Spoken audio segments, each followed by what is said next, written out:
วันแห่งความสุขหัวข้อในมื้อนี้แมนทดสอบชีวิตทดสอบชีวิตในเพลงสรรเสริญบทที่66ข้อ10ทรงกล่าวว่าข้าแด่พระเจ้าพระองค์ทดลองเบิ่งพวกข้าน้อยเหมือนดังเงินถูกสำระด้วยไฟสันใดพระองค์ก็ทรงสำระพวกข้าน้อยสันนั้นพระคำนี้เฮ็ดให้คิดถึง3หนุ่มผู้มีใจกล้าหาญในความเชื่อ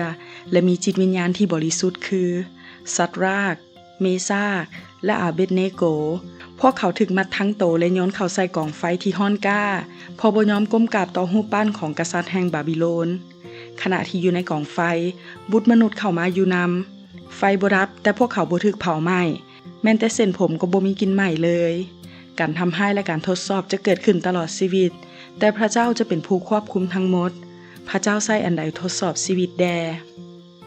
พระเจ้าใช้คนเป็นเครื่องมือในการทดสอบคือกับที่เฮ็ดกับชนชาติอิสราเอลประชาชนเหล่านี้เป็นพวกที่เหลืออยู่เพื่อทดสอบเบิ่งชาติอิสราเอลว่าพวกเขาจะเชื่อฟังคำสั่งของพระเจ้ายาเวห์ที่ได้ให้ไว้ผ่านทางโมเสสนั้นหรือบ่การทนอยู่กับคนยากที่สุดแต่เมื่อผ่านไปได้เฮาจะเข้าใจความเป็นคนหลายขึ้นที่สำคัญเฮาจะรักพระเจ้าหลายกว่าคนเพราะรู้แล้วว่าการเชื่อใจในคนบ่มีสิ่งใดดี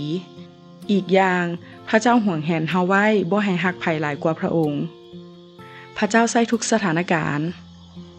เพื่อผูกมัดและทดสอบความทุกข์และการทดลองต่างๆจะถูกใช้เป็นบททดสอบในระยะหนึ่ง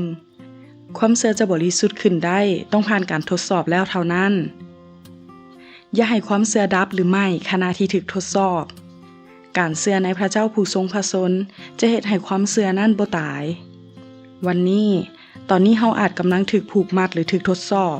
ขอให้ฮู้ว่าคนที่อดทนต่อการทดลองใจก็เป็นสุขเพราะเมื่อปรากฏว่าผู้นั้นทนได้แล้วก็จะได้รับมงกุฎแห่งชีวิตซึ่งพระเจ้าได้ทรงสัญญาไว้แก่คนทั้งหลายที่รักพระองค์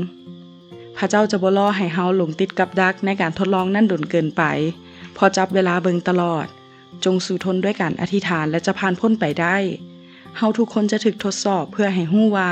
พระเจ้าเป็นหนึ่งในชีวิตของเฮาเท่านั้นขอพระเจ้าอวยพร